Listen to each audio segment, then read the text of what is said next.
गुजरात में एक बहुत बड़े वकील हुए श्री नारायण दास जी। और जब जब किसी की पैरवी करते या कोई केस अपने हाथ में उठाते तो निश्चय पक्का था कि ये केस जीत कर ही निकलेंगे। इतने प्रसिद्ध वकील थे।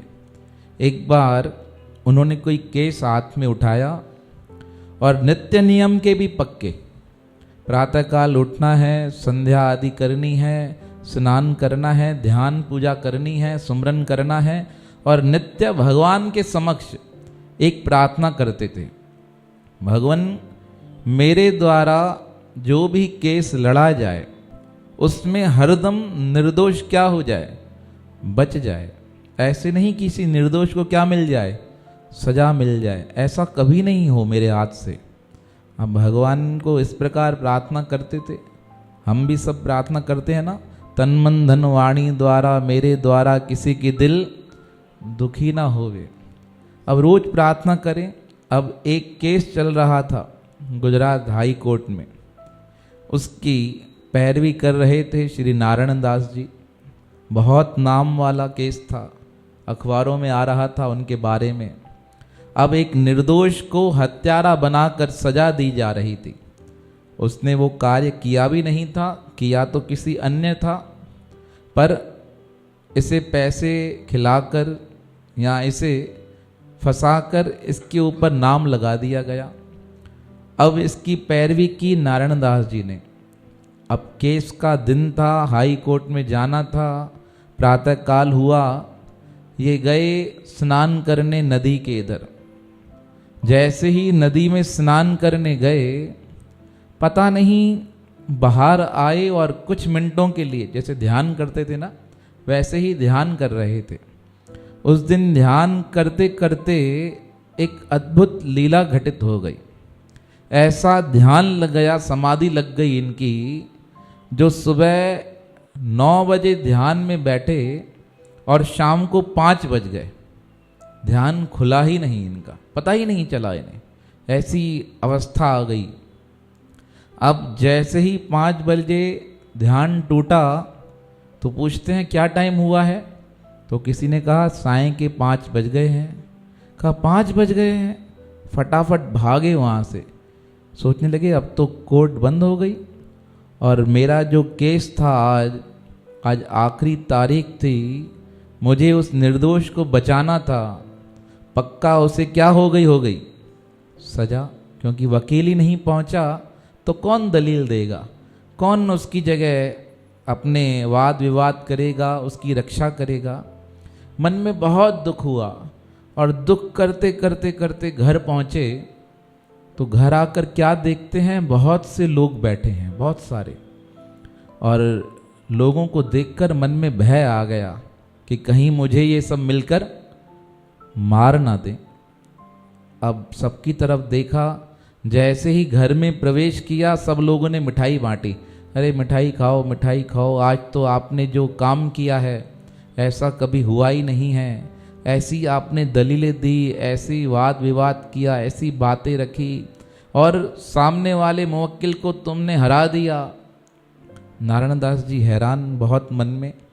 कहा मैंने तो सुबह से कहीं पैर ही नहीं रखा, पर मन में समझ गए, चुपचाप उन्होंने वो सब कुछ स्वीकार किया और समझ गए करने कराने वाला कौन था, परमात्मा। ज़्यादा पुरानी बात नहीं, अभी का ही ये है, वृतांत है। कहा ये करने कराने वाला परमात्मा ही है। अब सब कुछ सुनते जा रहे थे, सब लोग मिलकर चले गए, वो निर्दोष बच गया, उसे सजा से मुक्ति मिल गई। पैरों में उसने प्रणाम किया और जैसे ही प्रणाम किया उसे नारायण दास जी ने हृदय से लगा दिया। कहा धन्य हो तुम। कुछ बोल नहीं सके, कहा धन्य हो तुम, तुम्हारे कारण आज मेरा क्या हो गया है, कल्याण हो गया है। वो भी चला गया। रात्रि का समय हुआ, सो रहे थे नारायण दास जी, मन में विचार चल रहा था। जैसे ही नींद आने लगी, आवाज आई, नारायण दास क्या अभी भी संसार में रहना है, अभी भी संसार को छोड़ने का मन नहीं है, निकलो यहां से। इधर उधर देखा कौन है, घर के दरवाजे के बाहर आए तो देखा एक श्वेत वस्त्रों में एक महापुरुष खड़े हैं। कहा चलो यहाँ से उठो। तो जैसे ही निकलने लगे ना, तो उनके कुर्ते में कुछ लोहे का सामान अटक गया। तो वो संत महापुरुष कहते हैं फेंक दो इस लोहे को, क्या पिटारा लेके चल कर करोगे, फेंको यहाँ से। तो जैसे ही हाथ डाला तो क्या थी उसमें, चाबियाँ थी, तिजोरी अलमारी की चाबियाँ, धन था, धन की कमी नहीं थी, फेंक दिया और उनके पीछे चलने लगे। जाकर एक जहाँ पर्वत थे कंदराओं के नज़दीक जाके खड़े हो गए और खड़े हुए जैसे नारायण दास जी कहते हैं आज मेरे साथ जो हुआ वो क्या था। तो वो संत महापुरुष कहते हैं वो तुम्हारे कल्याण का मार्ग था, यह तुम्हारे अंदर विश्वास का कारण था। तुमने जो विश्वास रखा परमात्मा पर, यह उसका प्रत्यक्ष प्रमाण था। कहने लगे नारायण दास, अगर आज तुम कोर्ट जाते तो उस निर्दोष को तुम बचा ही नहीं पाते। तुम्हारी जगह परमात्मा जाकर कोर्ट में क्या देकर आए हैं, हाजिरी देकर आए हैं। जब ये सुना नारायण दास जी ने तो कहा आप कौन हैं? तो वह कहने लगे मैं नित्यानंद हूँ। अब इस प्रकार जब कहा तो समझ गए नित्यानंद महाराज तो बहुत गुजरात के महान महापुरुष हैं। कहा स्वामी जी आप स्वयं यहाँ? कहा अब सब कुछ छोड़कर भगवान के क्या हो जाओ, शरणागत हो जाओ। तुम्हारे लिए भगवान को स्वयं आना पड़ा है कलयुग के अंदर, इससे अधिक तुम्हें और क्या कृपा चाहिए। जब नारायण दास जी ने ये विचार किया ना तो कहने लगे महाराज जी एक बार मन में भाव है कि मैं कोर्ट में जाकर वह स्थान देखकर आऊं कि परमात्मा कहाँ आए, कैसे खड़े हुए। कहते हैं नारायण दास जी एक बार कोर्ट गए दूसरे दिन और रजिस्टर खोला और क्या देखते हैं वहाँ पे किसके साइन हैं, स्वयं के ही हस्ताक्षर हैं।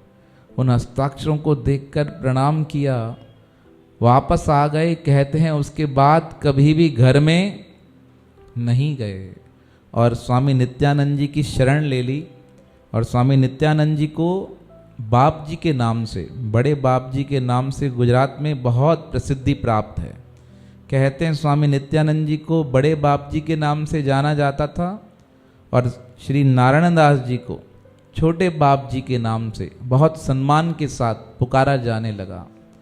तो उसका मुख्य कारण क्या है कि भगवान की शरणागति। जब जीव शरणागत हो जाता है, भाव से जुड़ जाता है, तो उसके कार्यों को परमात्मा स्वयं क्या करते हैं, संभव बना देते हैं। मैं आर्मी का एक अधिकारी हूँ। मैं अपना नाम तो यहाँ नहीं बता सकता, लेकिन मेरे जीवन में जो घटित हुआ वह घटना मैं आप तक पहुँचाने का प्रयास कर रहा हूँ।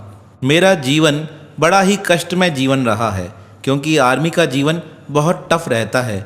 इसलिए नहीं कह रहा हूँ क्योंकि मैं आर्मी में हूँ, लेकिन मुझे परिवार के तरफ से भी बहुत चीज़ों का सामना करना पड़ा। जब मैं छोटा था, छोटी अवस्था में ही मेरे पिताजी का स्वर्गवास हो गया। मैं अपनी माताजी के साथ अपने मामा के घर आकर रुका। मामा के घर रहने पर कुछ समय बाद मामा जी का स्वर्गवास हुआ और मैं जब बड़ा हुआ मेरी नौकरी आर्मी में लग गई।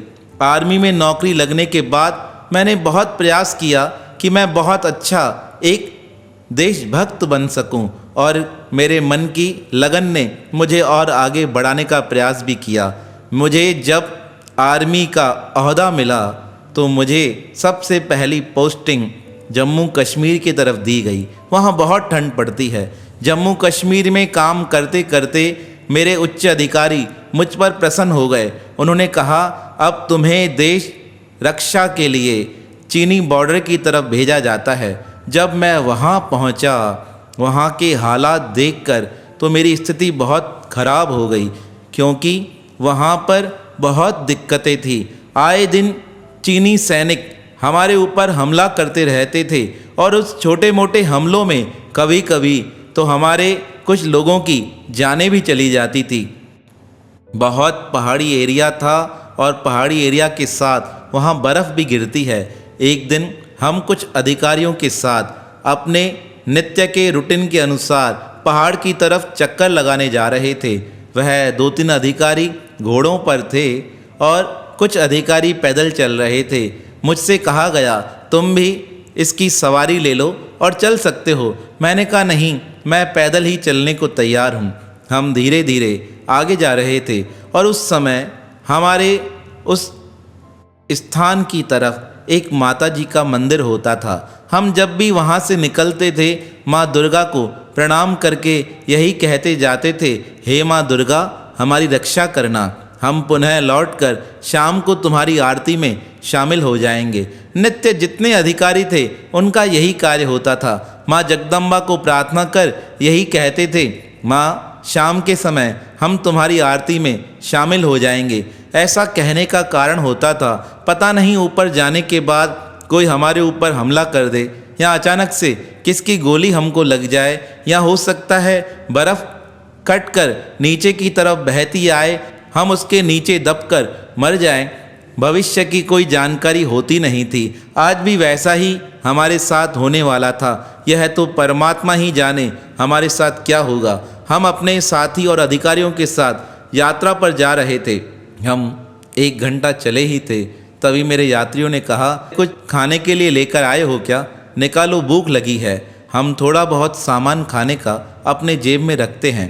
तब मैंने कुछ निकाला, कुछ उन्होंने निकाला। हमने अपने अधिकारियों को दिया, थोड़े अधिकारियों ने खाया, थोड़ा हमने खाया। इस प्रकार हम बातें कर रहे थे। जैसे ही हम बातें कर रहे थे उसी समय हमारे नज़दीक 2 भालू आ गए। वह इतने खूंखार लग रहे थे, उन्हें देखकर ऐसा लग रहा था वह हम सबको इसी समय मारकर समाप्त कर देंगे। भालुओं को देखकर घोड़े तो बिदक कर पता नहीं जोर से भाग गए। अब हम सब 4-5 जने ही वहाँ बचे थे। वह भालू हमें देखकर बहुत क्रोधित हो रहे थे। हमें तो सिखाया गया था, जब कोई हिंसक जानवर इतना क्रोधित होकर तुम्हारी ओर देखे तब तुम शांत बने रहो, या तो वह चला जाएगा या उस समय तुम्हें प्रयास करना पड़ेगा उसका मुकाबला करने का। हमने मन में ठान लिया, अब अन्य कोई उपाय नहीं है। भागेंगे तो भालू हमसे तेज भाग सकता है, इसलिए मुकाबला करना ही पड़ेगा। यह सोचकर हम वहीं ठहर गए। हमने सोचा अब मुकाबला करेंगे। दोनों तरफ से भालू हमारी तरफ खूंखार आवाज़ें करने लगे। जैसे ही वह हमारी तरफ आकर पहुँचे ही थे, तभी पता नहीं एक वृक्ष गिरा जोर से, इतना जोर से गिरा, उसकी आवाज़ सुनकर लगता है एक भालू तो वहाँ से भाग गया और पीछे की तरफ जो भालू था वह अभी भी हमें घुर्रा रहा था। हमने देखा ये हमें मार सकता है। हम आपस में एक साथ खड़े हो गए। हमने सोचा यह आएगा तो हम गोली चलाकर इसे मार देंगे, पर अगर गोली सही नहीं लगी तो हो सकता है किसी एक पर यह हमला कर सकता है, झपटा मार सकता है। इसलिए 5 का साथ रहना ही सही है। जब वह हमारे ऊपर मारने के लिए आगे आया तभी हम 5 एक दूसरे से दूर हो गए और वह सीधा पेड़ से आकर धड़ाम से गिरा। उसके मस्तक पर चोट आई। पुनः वह उठा, हमारी ओर देख रहा था, पर अचानक से वह अन्य स्थान पर चला गया। हमारी सांस में सांस आई जब हम पुनः यह दृश्य देखकर नीचे की ओर जाने लगे। हमने सोचा हमारे घोड़े पता नहीं कहाँ चले गए हैं, उन्हें थोड़ा ढूंढा जाए। जैसे ही हम ढूंढ रहे थे और पहाड़ी एरिया होने के कारण, बर्फ़ जमा होने के कारण अचानक से मेरे एक साथी का पैर फिसल गया। वह जैसे ही फिसला उसने मुझे आवाज़ देकर कहा, बचाओ। और उसकी आवाज़ सुनकर मैंने उसे हाथ देने का प्रयास किया। जैसे ही उसे हाथ दे पाता इतने में मेरा भी पैर फिसला और मैं भी नीचे की ओर जाने लगा। हम कम से कम 50-60 फीट तक नीचे गिरते आए। मेरे सारे पैर छिल गए। मेरे घुटने का जो हिस्सा था उसकी चमड़ी छिल गई।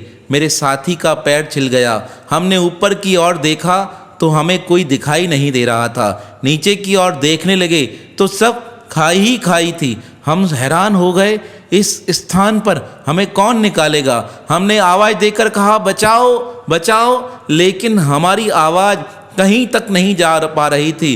सब पक्षी दिखाई दे रहे थे जो झुंड के झुंड में वहाँ घूम रहे थे। हमने फिर कहा बचाओ, लेकिन हम समझ गए यहाँ से बचने के लिए हमें ही प्रयास करना पड़ेगा। हम दोनों ने एक दूसरे का हाथ पकड़ा और हमने प्रयास किया कि यह मार्ग लेकर नीचे चलते हैं। जैसे ही हम धीरे धीरे, क्योंकि सारे शरीर में बहुत भयंकर चोट लगी थी, हम धीरे धीरे उतरने का प्रयास करने लगे, तभी पीछे की ओर देखा तो हमें ना मार्ग दिखाई दे, ना कोई स्थान दिखाई दे, ना आने का रास्ता, ना जाने का रास्ता, कुछ भी समझ नहीं आ रहा था क्या हो रहा है। उसी समय मैंने परमात्मा की ओर निहार कर माँ जगदम्बा को याद किया। हे माँ जगदम्बा, हम प्रातःकाल आपको प्रार्थना करके निकले थे, हमारी रक्षा करना। हे माँ, यह कहाँ फंस गए हैं? इस मार्ग से हमें कौन निकालेगा, कौन बचा सकता है?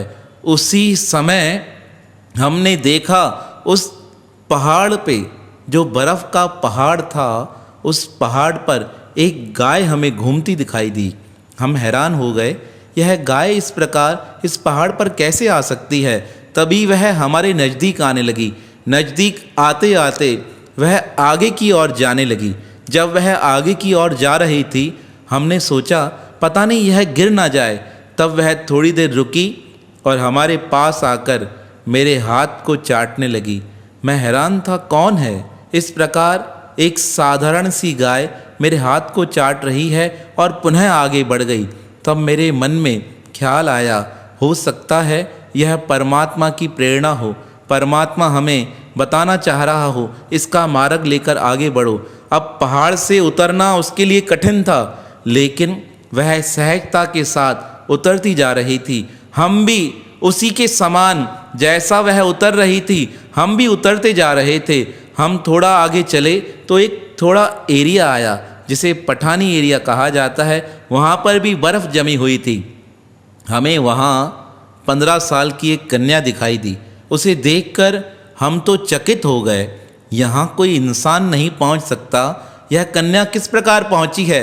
हमने उस कन्या से पूछा, अरे बेटी, यहाँ कैसे आई हो? तब वह कहती है, बचाने आई हूँ, बचाने आई हूँ। हमने पूछा, किसे बचाने आई हो?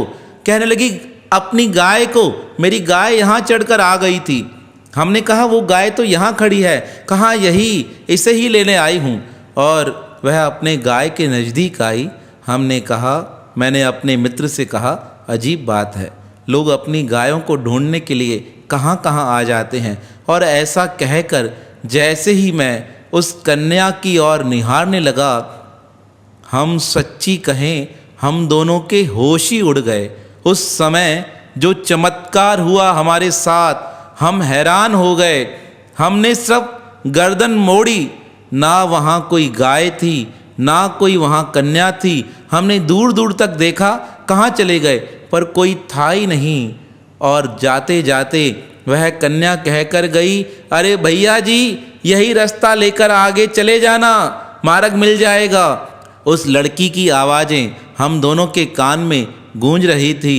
हमें तो बड़ी हैरानी हुई, कौन इस प्रकार आया, बताकर चला गया। हम मार्ग लेकर चलने लगे और हमें सही मार्ग मिल गया। आगे चलने पर हमारे अन्य साथी भी हमें वहीं मिल गए। लेकिन मेरे मन में और मेरे मित्र के मन में एक ही बात चल रही थी, कौन इस प्रकार गाय को ऊपर लेकर आ सकता है, और वह कन्या किस प्रकार वहाँ तक पहुँच सकती है। हम अपने जीवन की यह बातें अपने मित्रों को बता रहे थे। तभी एक मित्र ने कहा, अरे तुम पहचान नहीं सके? तुमने माँ दुर्गा को प्रार्थना करते हुए कहा, हे माँ दुर्गा, मेरी रक्षा करो। अरे वह साक्षात माँ दुर्गा स्वयं उस कन्या के रूप में तुम्हारी रक्षा करने आई थी। पहले उसने अपनी गाय माता को तुम्हारी रक्षा के लिए भेज दिया, उसके बाद माँ दुर्गा स्वयं कन्या के रूप में तुम्हें मार्ग दिखा कर गई। उसके बाद भी तुम पहचान नहीं पा रहे हो। जब मेरे साथी ने यह बात कही, तब हम दोनों के आँखों से आंसू आने लगे कि हे माँ जगदम्बा, तुम कितनी दयालु हो। अगर आज तुम वहाँ आकर हमारी रक्षा नहीं करती तो हमारा तो नामो निशान ही मिट जाता। आज मेरे मन में यह विचार हुआ, मैं अपने जीवन का यह पावन प्रसंग आप तक भेज सकूं, जिससे कि आप अन्य लोगों तक यह प्रसंग बताकर उनके जीवन में यह बता सकें कि परमात्मा का जो आश्रय लेता है, परमात्मा निरंतर उसके साथ रहता है। किस प्रकार उस कठिन परिस्थिति में भी माँ जगदम्बा ने स्वयं आकर हमारी रक्षा की, ऐसी माँ जगदम्बा के पावन श्री चरणों में हमारा बारंबार प्रणाम है, प्रणाम है, प्रणाम है।